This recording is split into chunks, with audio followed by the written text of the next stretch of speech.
Hai, selamat pagi. Selamat datang di rumah saya. Di rumah saya sudah ada tamu yang sangat-sangat terhormat. Pastinya kalian belum tahu nih siapa tamu yang datang ke rumah saya pada pagi hari ini. Maka dari itu kalian semua wajib menonton dan menyaksikan sampai selesai ya. Kalian juga tidak akan rugi jika menonton video ini, karena dari video ini kalian bisa mendapatkan ilmu tambahan yang sangat bermanfaat. Baik, tidak usah berlama-lama, karena tamunya juga sudah datang. Mari kita sambut tamu yang sangat terhormat. Selamat datang di rumah saya Bapak Mrs. Terima kasih sudah meluangkan waktunya untuk menyempatkan datang ke rumah saya. Sebelumnya mari silakan duduk. Baik, terima kasih Jihan. Selamat pagi Bapak Mrs. Apa kabar? Selamat pagi Jihan, kabar saya baik. Terima kasih ya sudah mengundang saya di rumah Anda. Waduh, seharusnya saya yang sangat berterima kasih kepada Bapak, karena Bapak sudah meluangkan waktu di rumah saya hanya demi mensertakan pengalaman hidup Bapak. Tidak masalah Jihan, saya tidak merasa keberatan karena saya juga senang jika dapat berbagi pengalaman dalam hidup saya, dan dapat memberikan motivasi dari pengalaman hidup saya. Baik Bapak, dikarenakan Bapak sudah berada di sini dan rela untuk meluangkan waktunya, maka izinkan saya untuk bertanya tentang pengalaman hidup Bapak. Baik, tentu saya akan menjawab beberapa pertanyaan yang akan Jihan sampaikan.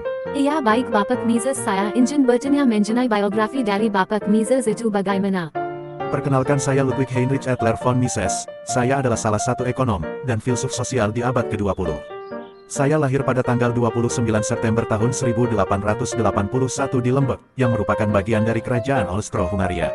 Saya berasal dari keluarga yang berjuis, dan saya merupakan anak tertua dari 3 saudara laki-laki dari pasangan Arthur Adler von Mises dan Adele. Lalu mengenai pendidikan Bapak dahulu seperti apa? Untuk pendidikan saya masuk ke sekolah dasar swasta di Vienna, Austria. Lalu setelah lulus dari sekolah tersebut, saya meneruskan pendidikan dengan masuk ke University of Vienna. Saya mendapatkan gelar doktor pada usia 27 tahun. Dan pada masa muda, saya terkenal sebagai pembaca yang tekun. Saya juga memiliki ketertarikan yang besar kepada isu-isu yang menyangkut pemerintahan pada masa itu.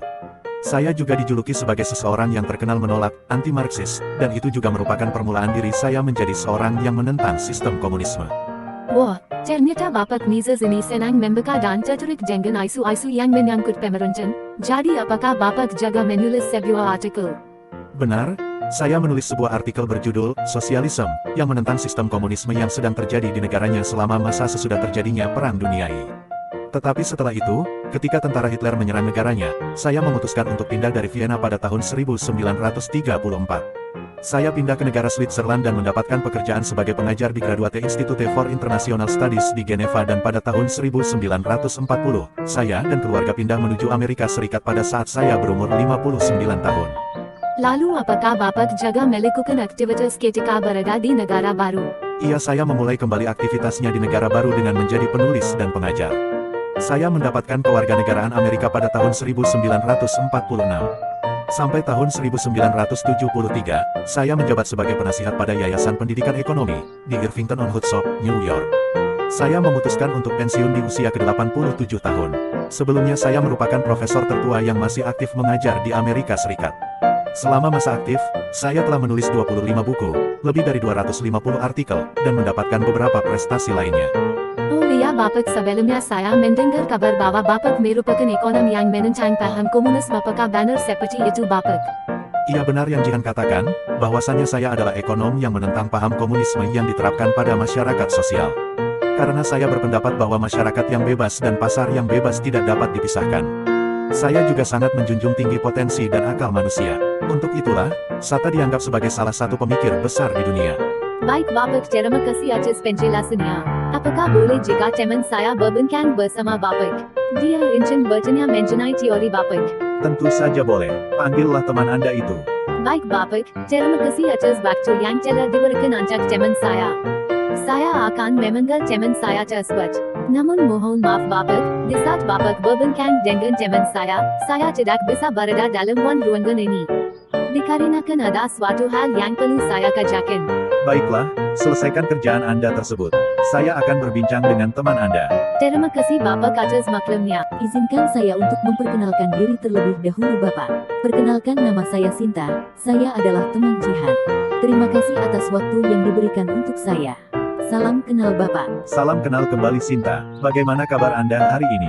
Kabar saya baik Bapak. Suatu kehormatan bagi saya dapat berbincang dengan Bapak. Lalu, bagaimana dengan kabar Bapak hari ini? Kabar saya baik Sinta. Sesuai dengan yang disampaikan Jihan. Di sini saya ingin bertanya mengenai teori Bapak. Apakah benar teori Bapak memberikan kontribusi yang berpengaruh terhadap teori moneter, teori siklus bisnis, dan ekonomi politik? Iya benar sekali Sinta, saya mengintegrasikan teori moneter ke dalam kerangka dasar mikroekonomi yang dikembangkan oleh Menger dan orang Austria lainnya. Mengikuti Menger, teori saya pertama kali menjelaskan uang sebagai alat tukar yang berharga untuk utilitas marginalnya sebagai alat untuk pertukaran tidak langsung. Saya kemudian menjelaskan asal mula uang dan daya beli uang saat ini sebagai pengembangan dari komoditas yang kemudian dinilai di pasar terutama untuk digunakan sebagai alat tukar. Lalu bagaimana dengan teori siklus bisnis dan ekonomi politik Bapak? Kemudian tumbuh dari teori moneter, saya mengembangkan teori siklus bisnis Austria. Teori ini menelusuri penyebab berulangnya siklus ekonomi atau bisnis hingga efek mikroekonomi yang mengubah kuantitas dan kualitas uang pada struktur barang modal dan investasi. Pada ekonomi politik, saya berpendapat bahwa ekonomi pasar bebas, di mana pilihan konsumen dan pengusaha beroperasi melalui hukum penawaran dan permintaan. Terima kasih atas penjelasan yang telah diberikan Bapak. Pengetahuan saya bertambah mengenai kontribusi teori Bapak terhadap teori moneter, teori siklus bisnis, dan teori ekonomi politik. Saya sangat tertarik jika membahas mengenai sejarah pemikiran ekonomi. Wah, apakah benar Anda sangat tertarik jika membahas sejarah pemikiran ekonomi? Jika Anda ingin membahas sejarah pemikiran ekonomi lebih dalam lagi, Anda dapat membahas hal tersebut dengan teman saya yang bernama Wixel. Kebetulan dia akan ke sini untuk menjemput saya. Tentunya saya akan sangat senang sekali Bapak jika dapat mempelajari sejarah pemikiran ekonomi lebih dalam lagi. Baiklah, mari kita tunggu teman saya yang bernama Wixel itu. Jika Wixel sudah sampai di sini kamu bisa langsung ngobrol dengan dia. Saya akan pulang terlebih dahulu dikarenakan saya ada urusan.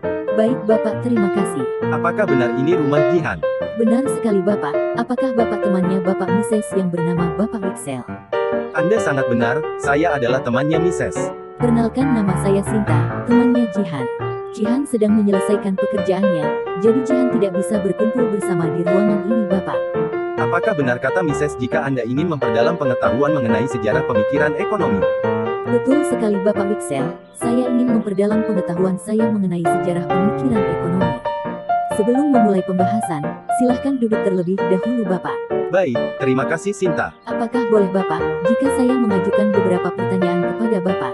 Tentu sangat boleh Sinta, saya akan menjawab pertanyaan yang Anda berikan kepada saya. Baik Bapak Wixel, terima kasih. Pertanyaan pertama yang ingin saya sampaikan adalah mengenai biografi Bapak. Bolehkah Bapak menjelaskan biografi Bapak? Perkenalkan Sinta, nama saya Johan Gustav Nat Wixel, saya lahir di Stockholm pada tanggal 20 Desember tahun 1851. Saya berkontribusi dalam ekonomi yang mempengaruhi pemikiran ekonomi Keynesian dan Austria. Lalu, untuk masa pendidikan yang telah Bapak Wixel lalui itu seperti apa? Saya menerima gelar pertama dalam 2 tahun, dan saya terlibat dalam studi pascasarjana sampai 1885, ketika saya menerima gelar doktor dalam matematika. Pada tahun 1887, saya menerima beasiswa untuk belajar di benua Eropa, di mana saya mendengar ceramah dari ekonom Karl Menger di Wina. Pada tahun-tahun berikutnya, minat saya mulai bergeser ke ilmu-ilmu sosial, khususnya ekonomi. Baik Bapak, terima kasih atas penjelasannya. Apakah boleh teman saya ingin menanyakan beberapa pertanyaan kepada Bapak? Boleh silahkan Sinta, saya bisa bersaring pengalaman dengan teman Anda. Baik Bapak, saya akan memanggilkan teman saya yang bernama Putri untuk hadir di sini tetapi saya tidak dapat bergabung bersama setelah ini dikarenakan ada urusan yang harus saya selesaikan. Iya Sinta, silahkan menyelesaikan urusan Anda terlebih dahulu dan saya akan berbincang dengan teman Anda. Halo Bapak Wixel, bagaimana kabarnya? Kabar saya baik, lalu bagaimana dengan Anda? Kabar saya juga baik. Perkenalkan, saya Putri, temannya Sinta dan Jihan. Senang bisa bertemu dengan Bapak Wixel dan terima kasih Anda sudah berkenan untuk saya beri beberapa pertanyaan. Saya juga senang bisa bertemu dengan Anda dan dapat berbagi pengalaman. Baik Bapak, saya ingin bertanya, saya mendapatkan informasi bahwa Anda bekerja sebagai dosen. Bisa Anda jelaskan Anda bekerja di mana? Saya bekerja sebagai seorang dosen di Uppsala. Saya bekerja di sana karena saya menarik perhatian orang banyak tentang pendapat saya mengenai tenaga kerja. Pada tahun 1896, saya menerbitkan studi dalam teori keuangan publik dan menerapkan gagasan marginalisme pada perpajakan progresif, barang publik, dan aspek lain dari kebijakan publik yang menarik lebih banyak minat. Lalu pada tahun 1887 saya menikah dengan Anna Bugge dan pada saat itu ekonomi di Swedia diajarkan sebagai bagian dari sekolah hukum dan saya tidak dapat memperoleh kursi sampai dianugerahi gelar sarjana hukum. Oleh karena itu, saya kembali ke Universitas Uppsala di mana saya menyelesaikan program gelar sarjana hukum 4 tahun yang biasa dalam 2 tahun dan menjadi profesor di universitas tersebut pada tahun 1899. Tahun berikutnya saya menjadi profesor penuh di Universitas Lund di mana saya melakukan pekerjaan yang paling berpengaruh. Setelah memberikan pernyataan pada tahun 1908 bahwa kelahiran Yesus dari seorang perawan, lalu saya dianggap bersalah karena penistaan dan dipenjara selama 2 bulan pada tahun 1910. Lalu pekerjaan apa saja yang pernah Bapak geluti? Saya pernah bekerja sebagai influencer di mana saya terpikat dengan teori Leon Walras Mazhab Lausanne, Eugen von Bohembauer, Mazhab Austria, dan David Ricardo, dan mencari sintesis dari 3 visi teoretis ekonomi. Karya saya dalam menciptakan teori ekonomi sintetik membuatnya mendapatkan reputasi sebagai ekonomals ekonomis. Misalnya, meskipun teori produktivitas marginal, gagasan bahwa pembayaran kepada faktor-faktor produksi seimbang dengan produktivitas marginalnya, telah dikemukakan oleh orang lain seperti John Bates Clark, Wicksell menyajikan demonstrasi prinsip yang jauh lebih sederhana dan lebih kuat, dan sebagian besar konsepsi teori tersebut saat ini berasal dari model Wicksell. Teori Wicksell 1898-1906 tentang proses kumulatif, inflasi tetap merupakan ayunan pertama yang menentukan pada gagasan uang sebagai Veil, serta hukum Say. Memperluas dari penyelidikan Ricardo tentang distribusi pendapatan, saya menyimpulkan bahwa bahkan ekonomi yang sama sekali tidak terkekang tidak ditakdirkan untuk menyamakan kekayaan seperti yang diprediksi oleh sejumlah pendahulu Wicksell. Sebaliknya, saya mengemukakan bahwa kekayaan yang diciptakan oleh pertumbuhan akan didistribusikan kepada mereka yang memiliki kekayaan di tempat pertama. Dari sini, dan dari teori marginalisme, saya membela tempat intervensi pemerintah untuk meningkatkan kesejahteraan nasional. Saya dapat mempengaruhi bidang ekonomi politik konstitusional. Karyanya tahun 1896 tentang teori fiskal Finanzioretische Untersuchungen meminta perhatian pada pentingnya aturan di mana pilihan dibuat oleh agen politik, dan dia mengakui bahwa upaya reformasi harus diarahkan pada perubahan aturan untuk membuat keputusan daripada mencoba mempengaruhi perilaku para aktor. Lalu saya juga pernah bekerja sebagai interest and purchase pada tahun 1989. Saya dikenal sebagai influencer yang berpengaruh karena teori tentang minat, yang diterbitkan dalam bahasa Jerman sebagai Geldzins und Güterpreise, pada tahun 1898. Terjemahannya yaitu, bunga dan harga, atau uang bunga dan harga komoditas pada tahun 1936. Saya menemukan istilah kunci tingkat bunga alami dan mendefinisikannya pada tingkat bunga yang sesuai dengan tingkat harga yang stabil. Jika tingkat bunga kurang dari tingkat alami, inflasi kemungkinan akan muncul dan jika tingkat bunga melebihi tingkat alami, ini akan cenderung menghasilkan deflasi. Tingkat bunga yang bertepatan dengan tingkat alami memastikan keseimbangan di pasar komoditas dan menghasilkan stabilitas tingkat harga.